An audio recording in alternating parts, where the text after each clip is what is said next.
Welcome to the Emotional Mastery Podcast. This morning or today, I have Alex Boianghu. Did I pronounce that correctly? Okay. Perfect. Who is a therapist with over 30 years of experience with an emphasis on psychospiritual and somatic therapy. I find this fascinating because, I've been through therapy for years and it's just meeting the worlds like colliding between, the spiritual and like science. I love that Mm, space. mm. So I usually start with having people introduce themselves, but I would love to know, like, how did you kind of get into that arena? Because it is really an interesting place to be. And especially for therapy, I think it's such a powerful and potent place to really Mm. do a lot of this work. So we're talking about the intersection between science and psychology, or Well, like psychology and psychology and spirituality. Yeah. spirituality, hmm even science. Yeah. All three. Actually, we're live at a time where all three are really intersecting. So, but let's take a look at psychology and spirituality hmm first, right? I'm not a big fan of the word spirituality, first of all, and hmm we'll talk a little bit about why. I'd like to actually leave alone psychology and spirituality as two words for a moment and give a diagram. Okay. hmm And in that diagram, you'll see how it fits and actually takes all three: science, spirituality, and psychology all together. So the way I look at it is this: we as human beings, from the time that we are born, we are creatures of being conditioned. Our nervous system is one of the first things to form, and the nervous system is the interface between what I call the subtle body, the energetic subtle body, and the gross outer world. And so that interface is what's receiving and giving information constantly. And that begins in conception, right? At conception, information, that's what's happening with information. And because we are quantum, therefore we are energetic beings, that information is being exchanged right from the mother and the mother's surroundings as far as the energetic field can impact that fetus. So just which is so incredible that it's not just the mother, it is a lot of other factors. It's hmm huge, right? So I could almost imagine like a fetus is swimming in this ocean of energetic exchange happening. So beautiful, right? So hmm we're being impacted that way and molded and shaped. And what happens over time, that molding and that shaping unfortunately becomes rigid. And it's in its rigidity, it's made to help us stay alive. And since a big portion of being alive in our DNA is to survive, right? hmm And so therefore that whole system is there to keep you alive, get you to go hunt and to mate and to build your house and take care of that kind of business and pass on your progeny. Well, as we get older, and maybe we've gotten through just surviving, we become awake to the fact that we'd like to thrive. We'd like more than just to survive. But in order to do that, we have to let go of the rigidity that we have developed and reactivity that we have developed. So when we look at let's say a transition, when people begin the journey, they're quite enmeshed and fused with the stories that they have learned about themselves through those early formations. And what has to happen is, as time goes along, if they do the good work, they're letting go of those stories, shedding them, and stepping into their own wholeness. And the same wholeness that you experience is the same wholeness that I experience, just dressed up uniquely as a different manifestation, right? A yellow rose, a pink rose, a white rose, they're all roses, just different color manifestations, but the essence, they're roses. Every single human being is a different color rose, right? So, but we forget that. We forget that. So often when we hear people talking about psychology and spirituality, from a Western perspective, people assume that in the West, psychology was made to deal with all of that initial structuring of how it happens, the densification, and the moving around of the furniture to feel better. In the Eastern psychology spirituality is about actually transforming that, letting that go. There is not even any furniture. There is no room. There is not even the identity that we learned we are. Right. So, but if you remove the words East, West, psychology or spirituality, and you simply imagined it, imagine I'm wearing a very dense, thick, wet straitjacket, really tightened up intensely. Well, my hope is that I can dry it up, start to open it up, release it, and take it off. That's the whole journey. Mm-hmm. I don't, people call it spirituality because the person has worked through, I think, a lot of the initial psychology. So they're a little bit misnomers, but I want to make sure that people understand the process. The process is just a continuation of letting go. Mm-hmm. Hope that makes sense. Yeah. No, that's so interesting. And I feel like since I've become a mother, I've done a lot more of that, like digging into, my children and how they've been conditioned. Like you mentioned that conditioning that happens from that like 0 about 7, if I'm correct, Mm-hmm, right? About that mm-hmm, age frame. mm-hmm. And, like with my daughter's pregnancy was easy. And I actually got most of my trauma while I was pregnant with my son. So I know, like you said, that child is swimming in, the energy and the quantum, all those things like of the mother. And so I see even with him, as he's growing up and, the anger and the fear and things like that sort of come up around that. So it's just such an interesting, like, it's so vast too, right? It's just so big that I think Yes. sometimes it's so hard to even wrap your mind around how you can even overcome your own conditioning, because it happened at such a time where you weren't even aware that it's happening, You don't become aware of that until much later on.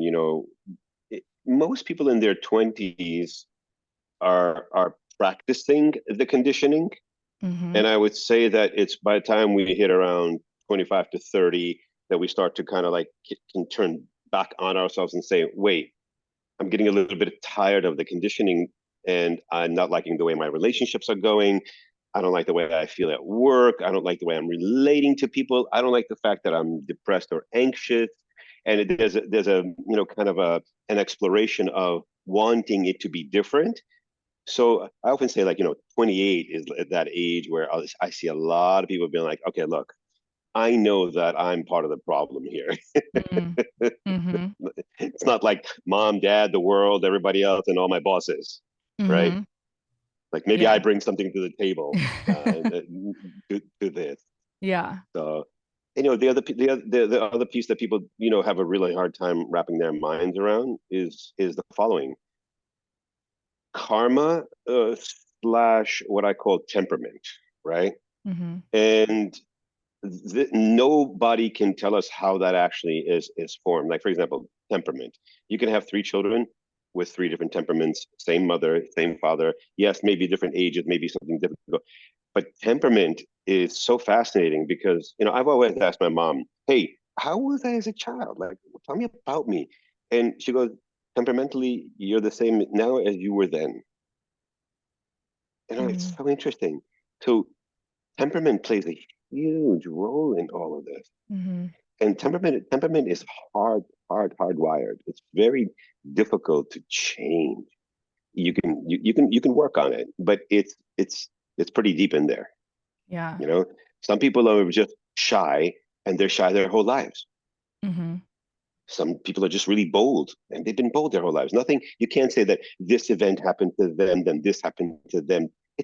There's some temperament. And then there are, of course, variations on the theme where somebody was a little bit more introverted, but then, broke out of that. But that means they weren't severely introverted. They were probably introverted already leaning on this side, right? Mm-hmm. So temperament is huge within all this. Yeah. That's interesting. So when I was a child, my mom, because I've asked her, the same things. And I know like I feel like I was very fiery. And then something happened where Mm, I just shut mm, down. I was mm. very shy. I was very introverted. And then, like you said, exactly that 28, for me, it was like 30. I woke up at 30 and I Yeah, was like, this cannot be my life. I'm so tired that's of showing up this way, of being quiet, of not speaking, of that's all it. the things. Right. And so like, That's it. I burned everything down. I got divorced. That's it. It was a whole thing. And I was like, nope, starting See, over. And so that's what it takes. now, yeah, now I feel like I'm beginning to embody more of that like fiery energy that I probably did when I was younger.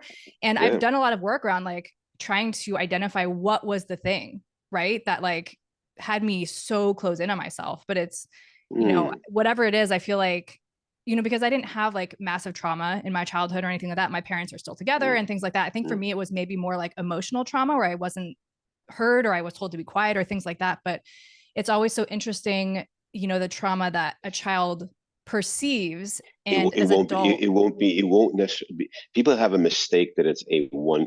So Mm, there's this, you know, in the field of trauma, which I specialize in, is we you know, initially when it's taught, and I changed it a little bit, watch this. Everybody's got this like big T kind of thing, right? Where it's like, you know, the sexual abuse, the violence, the molestation, the alcoholic family, you know, like those are the ones where you get these obvious traumas, right? mm-hmm, And then you can have one where, you know, the mother comes late to pick up the child from school by 15 minutes, and that child interprets it unconsciously as I'm not worthy. mm-hmm, That happens. mm-hmm, Well, how did, like, where, like, what happened, right? And the mother picked up the child 1,000 times before on time, and then you go, wait a second. So you see, it's finicky. mm-hmm, You know, those subtle interpretations are so finicky, and no one in the universe is going to be able to say what the combinations of that. Forget about it. mm-hmm, And so the Buddha, from, you know, I'm a Buddhist, and the Buddha for me would make it very simple. There is no escape from samsara, the wheel of dissatisfaction. mm-hmm. There is no escape. No matter even if we were going to say, well, that child got upset at that mother for that reason. Okay, but so what? Then what? At some point, we have to stop looking backwards. Everybody Mm-hmm. wants to do therapy and just get stuck looking backward. Looking backwards should take no more than a couple of sessions with a good therapist. Mm-hmm. Couple. And if it's more trauma, a little bit more, and then you do some EMDR, and then you start looking in the present and future. Otherwise, what are we to do? Just keep saying what happened, how it happened, and drive everybody crazy. Yeah. Yeah. I agree. I would like to talk a little bit about EMDR. So I did that for about a year, I would say. And I had one specific traumatic event that we did EMDR around. And in hindsight, like I think it did make me feel more safe in my body and to be able to operate from that way. But like you're talking about, that's all these little like micro events that maybe we don't realize were traumatic or attached to it. Because I did it for like a year and I felt like that one event maybe lessened, but the bigger issues that I was going to therapy for, I didn't really feel like those were actually changing. And so, like you said, I don't know how, if it was because we were always how do looking you, into, but how do you know that? So yeah, we're going to do it right now. How do you know that they weren't changing? because I think I still felt very stuck and trapped, like in my own system. Like I couldn't push That through it. that's right. So therefore, we're gonna demonstrate this right now for everybody. So Okay. so so the experience that you were having was feeling stuck. Mm-hmm. So no matter how much in your mind you would have been trying to look for why you were stuck, you would have never been unstuck. It's an internal somatic letting go of actually being stuck. Mm-hmm. Okay. So do you still feel it in your body? Like right now that we're talking about it, yes, it's just like completely flared up. Exactly. Where in Mm-hmm. your body do you feel it? It's like right here in my chest. Okay. So I just want you to notice it. Okay. Mm-hmm. Shut off the mechanism of trying to figure it out, first of all. Okay. Part one. Part two, don't grasp at it or to try to push it away. Mm-hmm. Neutral. Okay. Trying to just clear my mind and be here. I didn't say anything about clearing Mm, anything because mm, you can't, there's no such thing. yeah. Now, allow your breath to become bigger than your body, like it's going out into space, spacious breath. Let the breath become infinite and allow that sense of stuckness to pour into that open spaciousness.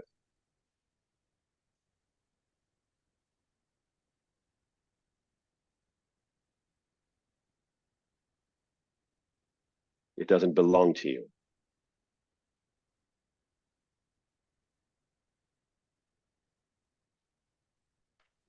What do you feel? What do you notice? There's a part I think of my mind that's like, I don't know how to do this. But then there's a part of me that's just like, I'm trying to visualize just like letting that feeling be. Be. Yeah. So what happens with these feeling tones that you're talking about? Everybody who I work with, every human being has these what we call stuck feeling tones, right? It Mm-hmm. doesn't matter. You don't need to know the specifics of when, how. It's a feeling tone. The stuckness is actually not a stuckness. It's your beingness telling you to pay attention back to your beingness. Mm-hmm. So it's a phone call from beingness saying, hey, you're not paying attention to me. So I'm going to create some tension in your body. So you start to pay attention to me. Mm-hmm. So what are you not paying attention to? Hmm. Yeah. You don't have to answer that. But I'm just Yeah. saying, Yeah. when we don't pay attention to our authentic, true nature, we're going to keep having somatic experiences. Mm-hmm. Yeah. So those somatic experiences are information. Mm-hmm. And too many therapists want to be like, yeah, let's get rid of it. No, it means you're getting rid of the telephone wire calling you back. And what holds those somatic tensions are the negative I ams that we learned under those duress, stress, trauma moments, right? So if we keep repeating those negative I ams, that stress is going to stay because those negative I ams want us to walk away from who we are to protect us. So now we're 30, 40, 50 years old going, no, no, no, I still can't be myself. So then that negative I am just keeps saying, let's keep being this negative I am because I'm not safe enough to be myself. Mm-hmm. So how do you like as we're moving through this, I was just like thinking about specific maybe people or situations where that tends to come up, right? And in my own practice, I just try and like witness like what exactly is triggering in me, sort of like trying to identify the story. And I don't know if that's, sort of like going to the past, like you were talking about, Okay. just so that I can understand, right? And then I can be like, find a way to like move past that. But it's interesting, especially when it comes to relationships, because a lot of my trauma comes from that, where it's like certain people trigger that so much, right? And it's like, Yep. is my body Yep. being like, just the energy of this person is not for you? That's what I always try and like trace it back to. So how can we like notice these things coming up in our system and actually discern like the message that it's telling us? Because it is so easy for our mind to be like, well, this is why, and this is why, it's like tells us these stories, like you said, from our past and our subconscious, as opposed to just like allowing it and then actually being able to move through it. If we walk throughout our lives, we can see that we don't have those responses to everybody. Mm-hmm. So whoever there's a response with, not to, I want to be very, very careful with. So for example, when I was in my first job growing up, I was 23. I worked at a high school, and I won't mention the name of the person. This particular principal at the time, every time I was near her, I would have the same internal feeling as I did when I was my father, Mm-hmm. right? And I already knew, I've done enough work at that point to know then she has this particular kind of energetic, right? That inside of me, I felt like I couldn't be myself around. So that information was telling me that I didn't feel safe to be myself with her, Mm-hmm. right? So the truth is this: of course, I'm safe because I'm an adult now, and so then I knew that I'm going to be myself because that's what I need to do in my adult life. Because if I'm not, then I'm shape shifting. I'm not being authentic. I'm kowtowing to her. Then it creates weird relationship. You know what I mean? So Mm-hmm. I was quite blunt with her and quite upfront, and trying to be as authentic as I can. So when we notice where we have those, we first will probably have this notion that it is a familiar feeling tone with familiar people. And I don't mean it could be anybody at the grocery store. You know what I Mm-hmm. mean?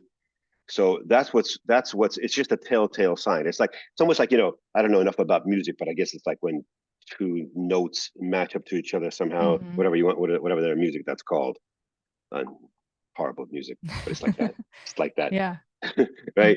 And somebody's gonna have to tell me what that's word for in music. Yeah.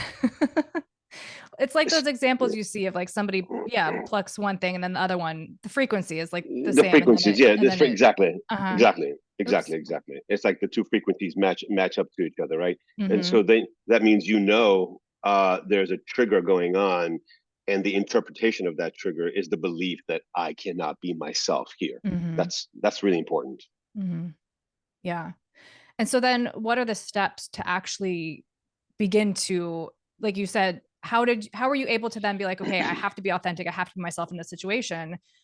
It's just like doing it anyway, because that I guess that feeling can be so overwhelming in the system, I guess, depending on, where it's coming Yeah. from, and Yeah. to like Yeah. actually be able to move forward. Cause like I know somebody in my life that has been in my life for almost 4 years, and I still react the same way now that I did in the beginning. And it's always like, sometimes I'm just like, maybe I'm just supposed to not be around this person. Like, I don't know. Right. It's just interesting to, Sometimes, look, with this person, I knew I wasn't going to be friends with them, but I yeah. had to be around them because it was at work. Mm-hmm. If this was with a friend, and I would have to discern, right, that even though maybe I'm feeling that way, I also have to get to know them and see, are they actually meaning that? Is that what they're actually intending? So it begins a much deeper relational dialogue then. And it may be that I say to them, hey, listen, when you speak to me and you raise your tone, that doesn't work for me. I mean, so it can translate into good, effective communication. It doesn't always mean that it's a rupture. Mm-hmm. So Yeah. that's not always an indication. You know what I mean? So it could become a two-way street in that point. And if that person is willing to learn and they're open to that, you both can use then the triggering as growth points. Mm-hmm. See? Now, if the other person is not willing to change or look at them and so forth, and they are acting in a way that just is something that just doesn't suit you, then even if you're going to be your authentic self, it's not going to work for you. It's actually telling you that your authentic self doesn't feel safe to be that way with this person to begin with. Mm-hmm. Mm-hmm. Right? Yeah. Yeah. And how do you begin to like sort of release the mind a little bit in those situations? In those specific triggered moments you're talking about. Yeah, because like you said, you're telling yourself these like I am like stories, right? All these stories from the past, and They're unconscious. They're unconscious yeah, most of the time. yeah, Most of the time you're not even you know the feeling tone is first and it's mm-hmm. intense. So the feeling tone has the whole story wrapped up in it. Most people are not aware what are the emotions and the words and the mind states that are associated with it, and it's just Mm-hmm. simply get the hell out of the situation. Mm-hmm. You know what I mean? Mm-hmm. Either run or fight, Yeah. right? Mm-hmm. Mm-hmm. And then, but like, so where do we go from there? Are you there? I think it froze. You there? You froze for a minute. Yeah. Where I left off, I said with that feeling tone, we either Mm-hmm. go into fight or flight in that Mm-hmm. moment. It's Mm-hmm. very hard. It's actually really hard to process it unless we've done a lot of processing before, and we know that when that feeling comes, like I get that same feeling tone around in my life when there's other people that are similar in tonality to my father.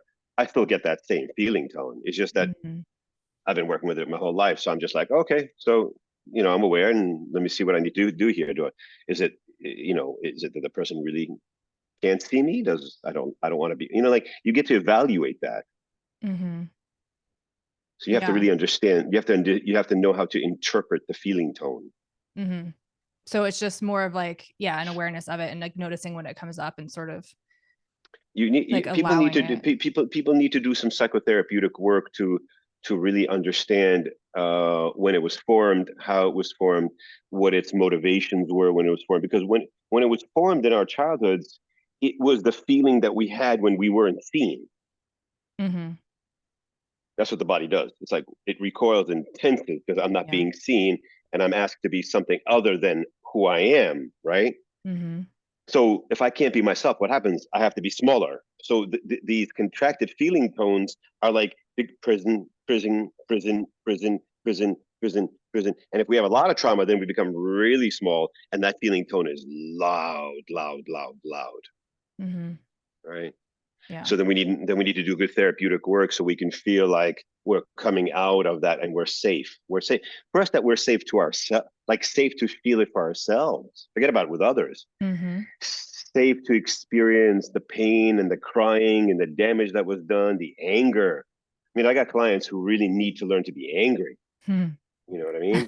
One of those. You know, they you know, like that was my thing too, because if I didn't learn how to be angry properly, I was going to beat the hell out of people in my life.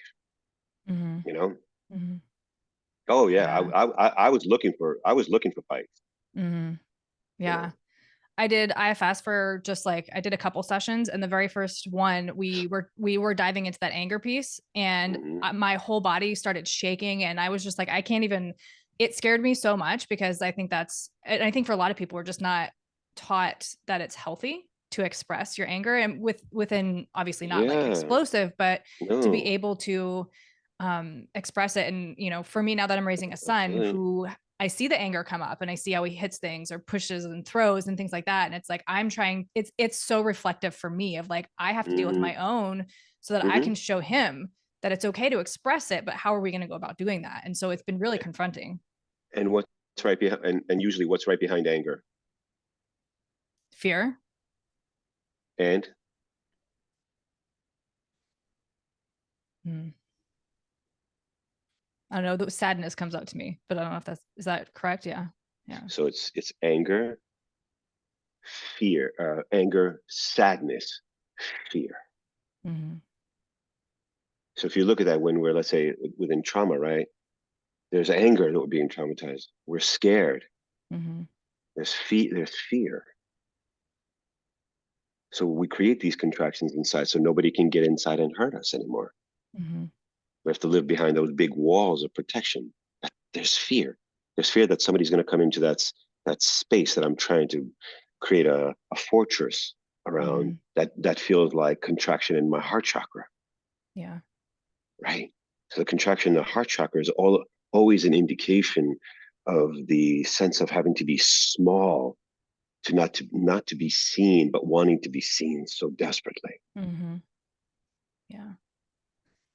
Yeah. That's definitely, I know the first time like I actually just said those words to somebody, like I'm really angry right now, like nothing beyond that, just that in itself, being able to admit it, like changed so much. I was like, wow, okay, I can do Yeah, this. But I think like yeah, you said, it's that fear for me, I think it's, and for so many, I just that fear of then what is their reaction going to be to me. yeah, and that's the whole dance, and we forget that once we get comfortable with our own emotions and we can express ourselves effectively, right? Then it's not our job what anybody else does or says. Then we can get to decide what we want to do with them from there. Mm-hmm. Yeah. So if we're staying home within our own centeredness and express, hey, look, Rebecca, Rochelle, I'm angry, I'm upset. John, I hate you. I'm just making it up. I don't like this. I don't like this when you not hate, but I don't like this. And the other person doesn't acknowledge us, doesn't respect us. We should consider what's going on there. We should consider why we're with a person who can't hear us to say to them, hey, I'm really angry with you. Mm-hmm. Yeah. Yeah. And the irony is often we suppress that and then we want to stay and then we're like, I'm not happy. The vicious circle. Mm-hmm. Or we say it and they get mad at us for saying it, and then we shut down further, and then we stay within that relationship where we can't be ourselves, and the other person is, being angry at us. Yeah. We have to, the whole point of all this is we have to become authentic within ourselves. Yeah. Well, and definitely like listening to your body, right? Because it's like I feel like so often, let's just take romantic relationships, right? At the beginning, you're trying to impress the person, you like them. I don't think we ever even ask ourselves, like, do I like this person, right? It's always like, do they like me or do they want to see me again? We're like always like bypassing our own system because I think we're not, at least like I'm speaking for myself, right? Like I wasn't never taught to like trust myself. It was just like, outsourcing it to everybody. So of course, like I ended up in situations where it was just never about, I felt like it was never about me. Right. And then so when I showed up authentically, like later down the line, it was like, well, that's not who you are. Why are you acting like that? But it's because we just don't like, I feel like we don't listen to the little pieces of ourselves like in the beginning. And so I think Because it's we're just waiting, so, we're yeah. waiting, we're waiting, we're so desperate to be loved, Mm-hmm. because then Yeah. somehow magically it's going to prove to us that we're Yeah. lovable, that we're lovable. Mm-hmm. It never works. No. Yeah. We have to give that to ourselves and then. It's yes and no. I'll be very honest. When we are around people who have the capacity to love Mm-hmm. and demonstrate that to us, we grow much faster in those settings. Mm-hmm. I think it's a little bit of a misnomer to say you must do it on your own by yourself. Mm-hmm. It's hard to because you're not getting that feedback, right? Sometimes, Yeah. like, it's like if you have a really good friend who loves you unconditionally, that's a great space to actually learn that, hey, it's okay to be myself. Mm-hmm. Because to love myself means that I feel comfortable being myself. Mm-hmm. We need at least one person in our life, at least one person in our life who we feel completely comfortable being authentic with them. Mm-hmm. Someone. Yeah. It's very Yeah. good. Yeah. Yeah, I spent like 2 years just like by myself. I like pushed everyone away. I'm like, I'm just gonna heal, right? And then as soon as I allowed people back in, everything was triggered again. So I think we do, and I think we're just like social creatures, right? I think we do need that We are. feedback. We do. Yeah, and it's just find. I feel like for me, it's been very much just that safety, like being safe, right? Like Mm. being able to take care of like my nervous system in situations so that I can be Hmm. like, okay, even though this is uncomfortable, I know I'm safe, and being able to like set boundaries and Correct. remove myself, which is incredibly Yeah. hard, right? When you're not Yeah. used to that. Yeah. But like, as we're just like talking about that, that's kind of what comes up. I just think that that is so important. And so like, how do you, like, if somebody's coming to you, how are you reprogramming that like safety for them? Or like, what would you recommend somebody to be able to show up? Rephrase that for me again. So if somebody is in that situation, right, where it's like we need to know that we're safe, right? And I think once we understand that we're safe, like physically safe, then we can maybe like begin to show up a little bit more, discern like what our body's Okay. telling us and things like that. Okay. But for Right. somebody who maybe has actually physically been unsafe, throughout their life, like how do you begin to then Okay. tell the body that it's safe to then set boundaries? It's safe to speak up. It's safe to use their voice when it's Okay. just like so deeply ingrained. So we're talking. So I just want to make sure I understand the question. So Mm-hmm. we're talking about two different kind of things here. We're talking about someone who's been physically abused, who doesn't feel safe, right? Mm-hmm. And then non-physically abused, who doesn't feel safe to be themselves. Am I? Yeah. Am I? Trying, Mm-hmm. yeah. Yeah. You I sure? think so. I guess like I'm more coming from that physically unsafe space, but then it's also, I think, because when our body feels unsafe, we feel like we're threatened, right? So it becomes this very real, unsafe Correct. Correct. thing. Correct.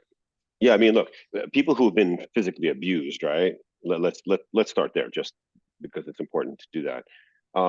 It takes a really long time through a lot of EMDR and trauma work Mm-hmm. to trust other people, right? So their nervous system is going to be wired to the top, right? And it may be so for a very, very long time. And through therapy, they may be able to bring it down and down somewhat. But let's say they go on a date with someone, that system still may be going up, but they're aware of it and being like, okay, just, and so then what do you do? The classic precautions, you meet somewhere where it's light, there's a lot of people, it's like you actually have to do all the practical things over Mm-hmm. longer periods of time for that person to begin to trust more. So that's that side of it, Mm-hmm. right? Mm-hmm. Okay, then the person who doesn't have the, let's say, physical abuse, but emotional abuse also is quite similar in a way, and then the person doesn't trust as well. So the nervous system is going to be again really, really wired, intensely. Like I can't trust, I can't trust, I can't trust. It's the same process. It's like you got to do a lot of therapy on getting that nervous system to be calm enough for the mind to evaluate situations. And so the relationship between a calm nervous system and wisdom go hand in hand. So if I'm in a state of fight or flight, I'm not going to be actually able to discern what's actually going on in a particular situation with another person. It's not going to be clear. Mm-hmm. I would say I would have to get it down below a 5 or a 4 on the nervous system level to be able to actually observe the other person across me to see, how are they speaking, how are they reacting, how are they interacting with everyone. You like real observation uh, to assess for myself. And that, but one time may not be enough, right? So to answer your question in the most simplistic way, I would say is that my nervous system has to be calm enough to evaluate. Mm-hmm. Does that sound, that's fair to, Yeah. that makes sense? Mm-hmm. And then, so for you specifically, let's just say you're out in a situation, your nervous system is activated. What are like the steps you're doing like in real time to like bring it down below that like 4 level? I beat the hell out of the other person and just make it easy. You know, I'm just kidding. I'm just kidding. I had to do that. I had to just do that for fun. People are gonna be like, "Oh God, who is it? Who is this? Who is this?" I got to make people. You got to laugh a little bit Yeah, at you this do. sometimes, right? Um, I'm trying to think. You know, in my life. So, true story. Just happened to me about 6, 7 months ago. So, Mm-hmm. you know, my dad, who's still alive, and I don't think he'll never listen to one of these, but I don't really care. He knows I love him to pieces, but he was a pain in the ass growing up, really difficult. And I was in New York last time. I was visiting home, and I didn't have a car, so I borrowed his car. I was with my son, who's an adult now. We wanted to go get some Italian food, so we go to this place, and there's no parking, and there's just the hydrant, and we're both like, we're just gonna throw it into the hydrant. We're going in quick, get a sandwich, and run out, right? Mm-hmm. Well, I got a ticket, you know, on this thing, and my body is freaking out. I'm talking about like I couldn't believe the level of being like, oh my God, I got to tell my father. Oh my God. I was like 5. I was like 6 Mm-hmm. inside of me. He's gonna get, oh my God, and I'm observing, you know, my wisdom mind is observing all of this, and I was amazed at 55, 54 that my body was still reacting it that way, you know. Mm-hmm. So, you know, I settled down, and I went through the process, and I was like, look, I'm going to pay for the ticket, you know, nothing going to happen to him, you know, I'm going to pay the ticket. I'm going to go tell him whatever his reaction is, that's his reaction. Mm-hmm. I, it's not mine. You see, as a child, his reaction would have been mine. Now his reaction can't be mine, because Mm-hmm. if he comes at me, I could decide to be like, no, we're not doing this. Mm-hmm. See what I mean? So now I have choice in the dialogue, interaction, exchange. Mm-hmm. And that's what I did. Yeah. See, Yeah. that's a good example? Do you see how? Yeah, no, that is a good example. I think I was thinking too of like I'm 37 and there's still things where like I have to tell my mom something and I'm like, oh my gosh, like she's gonna get mad Yeah, at me and I'm gonna get in that's trouble. And right. it's like, Rochelle, you're That's right. 37. Like it's like, look at this Mm. realistically, you're gonna be But fine. even if she does, watch this. Yeah. Even if my dad got upset, that's on him. Mm-hmm. That doesn't change the way I feel about myself. That's what I'm Yeah. trying to get everybody to understand. If you're okay with you, Mm-hmm. you're not going to be bothered by somebody being upset with you. Mm-hmm. That's the that's the most important part of this part of the discussion between you and I. Mm-hmm. It's about you knowing that if your mom is upset with you, that doesn't change the way you see you. Do you understand that? Yeah. That's the aha that I want you to understand. Yeah. Yeah. And then, so how do we be okay with ourselves? Like, I know we've talked a lot about, like the somatic work and things like that. And, so far in this conversation, it's been incredible. But it's like, how do you get then from, obviously therapy, like having, I think, somebody reflecting that to you, but then it is, I think, a lot of work within your own system. You realize you have to have experiences of your own true nature, of Mm-hmm. of, of your fundamental nature, which is the disidentification with what you learned you are. It's the separation of saying that's not who I am, that's not me, that's what was learned, right? Through the Mm-hmm. mind, through the body. I do a lot of somatic work, embodied work with people. Mm-hmm. And when you do that kind of embodied work, the person starts to learn to come back to an internal safety space, and they start to feel who they really authentically are, right? Through that process, they start to settle in a meditative way. You start to settle in of who you are. And you learn that, the arising of all these emotions and thoughts and reactions is simply just a beautiful protective mechanism, but not an identity. This is Mm-hmm. One of the biggest ahas in good therapy is that that system is not an identity. Mm-hmm. When the fort closes on the fort, that's not an identity. That's just the doors closing as a mechanism. But we go, I am that. Mm-hmm. So with your mother, when you get scared like that, you associate the fear as you, Yeah. instead of the fear is the protection of your own inner true self that you're going to be heard, versus I don't need the walls to protect who I am. If someone's mad at me, that doesn't change my sense of myself. Mm-hmm. Yeah.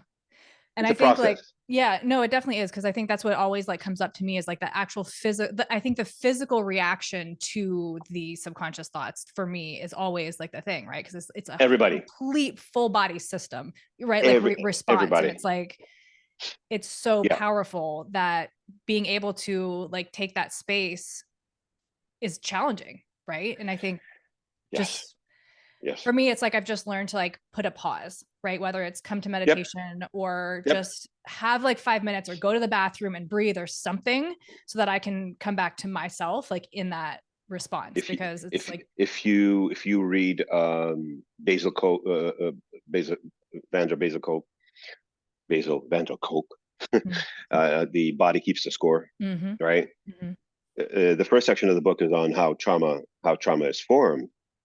The rest of the book is how to heal it, and he's very mm-hmm, clear: meditation, mm-hmm, yoga, EMDR, and community social support. The four pillars. Western psychotherapy may be a part of that, but those were the four pillars. mm-hmm. And for me, those are like four nuclear support systems. Yeah. The person knows how to properly meditate, properly do yoga and breath work. Mm-hmm, Breath work is like essential pranayama, mm-hmm, and then EMDR. Give me those three. That's what I do. Those three super powerhouses for transforming the nervous system. mm-hmm. Can you So, explain a little bit of just like how EMDR works? well, that's a long discussion, but So it's not okay. I'll give a short and skinny. Okay. All right. It stands for eye movement desensitization and reprocessing, but simply, it's a method of helping um, recode the way experience is stored in the body and the mind Mm-hmm, in a more effective effective and clear way, where the trauma is seen not from an emotional response, from a very clear, practical understanding and a major shift in the sense of I am, right? So within our traumas, you can see that the child or the person says, I'm bad. I was the one. I'm not good at all of that, right? Whereas with EMDR, because we're not emotionally being charged up, we could look back and go, it wasn't my fault that my father smacked me, not because I was wrong, it's because he was wrong. So in EMDR, there's a shift. It's almost like getting off of the stage of the theater and looking at all the actors on stage and getting to see whose role is what and why they did it and what's the proper assignment and meaning for each person. That's the quick 1 minute, mm-hmm, version of that. mm-hmm. It is one of the most powerful techniques that I use for therapy. It makes therapy go lightning speed. I Mm-hmm. mean lightning speed. Yeah.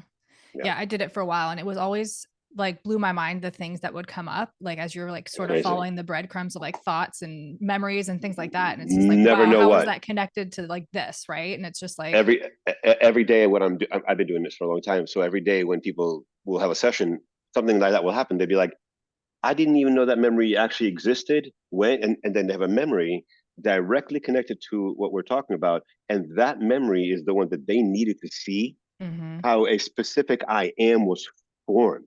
mm-hmm. And then it releases them. Yeah. Yeah. Yeah, it's powerful. It really is incredible. Yeah. Are you familiar with astrology or human design? Astrology, a little bit. I have friends who specialize in astrology. Human Mm-hmm. design, I don't know what that is. Okay.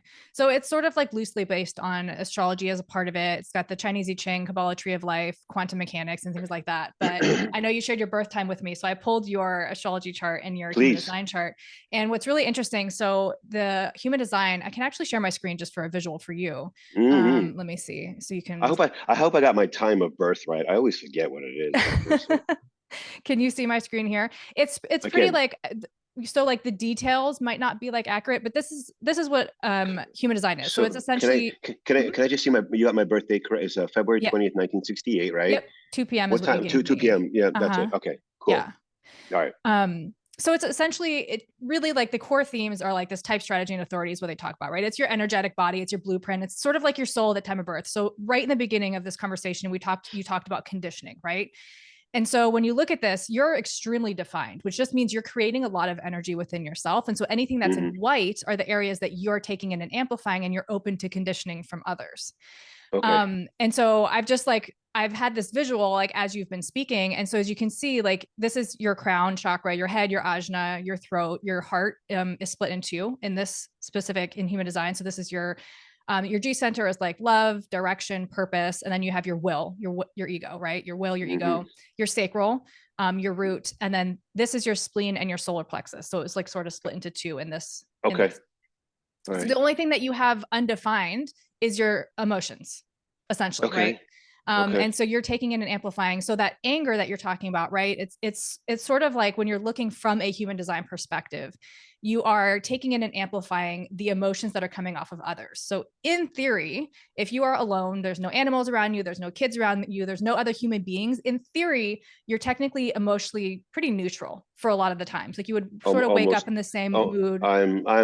If you ask me, my daily baseline is the same all day long. Mm-hmm. Yeah. Yeah. I have animals. I love my animals. That Yeah. is doesn't change with that. And with most people, it doesn't actually change. Almost Mm-hmm. nobody. Just very few people does it actually vary. For Vary. you. Yeah. Yeah, yeah, Yeah. yeah. And that's exactly what this is. And so it's like as that anger comes in, it's more like you're amplifying it from other people, right? Huh. Is sort of in energetically what human design is saying for you. What I find Huh. really interesting too is so there's this, and I'm sure it's talked about in a lot of like spiritual texts and things like that, but there's this shift coming, and it's not like it's 2027 is supposed to be the beginning of this, right? And it's not like we're going to wake up 2027, the world's going to be changed, right? But it's supposed to be this shift in the way we operate emotionally. Mm. And one of the biggest players in this shift is this. So these are called gates, right? All these little numbers here. And Okay. it's just a different like flair to all this energy. So Okay. one of the biggest shifts is going to be in this gate 55, which you have as your conscious sun, which is Pisces, right? So you're 0 degrees Pisces. of Pisces, which I find fascinating because anything that's 0 degrees, you're starting a whole new cycle in I this, am. in This this. is Yeah. somebody told me this is my last incarnation in a cycle of several lifetimes. I think And that makes sense. So this down here, this 360, anytime I see this channel activated, that's sort of what I see. This is one of your like last cycles for whatever it is that you're learning here now. yeah. But this gate 55 is essentially just the gate of the spirit, and you're here to learn all about the spirit and being Yeah. able to. And it's triggered by this one, this gate 39. You don't have it active, but this gate, anybody with this energy is going to come and activate this for you because because it's white, you only technically have access to this energy when it's turned on by another person or an astrological transit. Does that make sense? Oh, so okay, we're gonna need some time on this after the show. I'm gonna okay. No, so hold on. After this show, if you can give me 10 minutes, that'll be Sure. amazing. Yeah, of course. Yeah, I got questions. Yeah, of course. Yeah, but it's just like it's so interesting. So like when I was so obviously I looked at this before we like started talking, right? And I just think it's so interesting because like all of this, like this is very everything that is defined, like you for people listening and not watching, like you have everything defined except for your solar plexus. So you're creating all this energy within, Yes. right? And so it's not a lot of times it's always the areas that we don't have defined, the areas that we have in white, that we're always like focusing on the things that we don't have, right? Because we want to fill that. But you're Mm, like you're very defined. And so I always, whenever I meet somebody who's so defined like this, it's just really interesting to observe like that energy, like the energetic blueprint, or like the things that, because mm, I'm fairly undefined. mm, I'm undefined in the important places, I'll say that, right? So for me, when I look back mm, at my life and I'm like, oh, my self-worth, and I didn't know who I was and all these things, I mm, was always mm, trying to mm. like scramble and like feel that energy when it wasn't mine to begin with. And so, mm, you know, when we're talking about sort of self-love and acceptance and things like that, for me in my journey, it was human design and astrology that I was able to see like, mm, mm, wow, those areas that I was trying so hard to be seen were just things that if I could have just accepted that, like, hey, I'm not necessarily like, I'm a chameleon. I'm going to shift and change with mm, whoever I'm with mm, just because that's my energetic blueprint instead of being mm-hmm. like, I need to find out who I am and be a certain way. And, you know, Right. so it's just really interesting. So Um, is that show you that I'm quite stable that way? it just Like shows me that you are very energetically like you're putting out a lot of a lot. I energy. do. Mm-hmm. I do. Yeah. And Yeah. so people that are within your energy are going to be picking up and amplifying that from you. Yep. Right. And so a lot of Yep. people may reflect you in their own being because you're putting it out. But so like this crown, the head right here being defined, not a lot of people have that set up, right? And so it's like you are creating inspiration within yourself. You don't necessarily need to go out and take it in from No. other people. No. And of course, there's shadows of everything, right? So you're very Yeah. fixed Yeah. in the way Yeah. that Yeah. you're thinking. So it may be a little bit Yeah. more hard to change the way that you think. But I Uh-huh. also love this. So a lot of people my son has this set up. And it's so interesting because he will sort of like play the devil's advocate or he'll be like a shit Uh-huh. stir, not Uh-huh. because like he is trying to change your mind. I think he Uh, just like likes to watch it where he's so fixed in the way uh-huh. that he thinks. He's like, let me just like Uh-huh. stir the pot and walk away and see what happens. And I'm like, but like knowing that is helpful, right? But yeah, it's just really interesting. Like I said, I saw that 0 degrees of Pisces, and I think your Venus is at 0 degrees as well. Yeah, your Venus is 0 degrees of Aquarius, which is also like sort of starting a cycle as well. I am So starting to think. yeah, Oh. so Aquarius and Pisces are just, I would say, like pretty, and your Cancer rising, which Yeah. means that the moon is your chart ruler, and the moon for you is in Scorpio. Yes. Super intense, deep, you Super. know, all Yeah. the things like holding on to things and Yeah. things like that. So you have a lot of like in your big three, right? Your sun, moon, and your rising are all water. And that's Yes, they just are. It's super all water. intuitive and spiritual. And so when I see that, I'm like, it makes so much sense that you would like sort of combine those two worlds, right? And I know you said you didn't All. like the term spiritual, but those Yeah. sort of like, it's just really But they. interesting. But I live in those waters. Those Mm-hmm. Yeah, for sure. Uh, well, yeah, this has been so fascinating and so powerful. Like even just the little thing you did with me and my system, like I really felt that Yeah. deeply. So That's awesome. I appreciate so much this conversation. And if you Yeah. want to let everyone know, you know, how they can work with you and where they can find you, I'll of course leave everything in the show notes as well. Yeah, the best thing is it's my website. I really don't. I don't do a lot of social media, but it's going to be journey to wholeness.health. Mm-hmm. Okay, that's the website. There's everything about me there. Okay. Well, I will All right. definitely link that up and thank you so much. I want to talk to you for a few minutes if Of you can. course. Yeah, I All will. right. All right. All right, let me stop recording.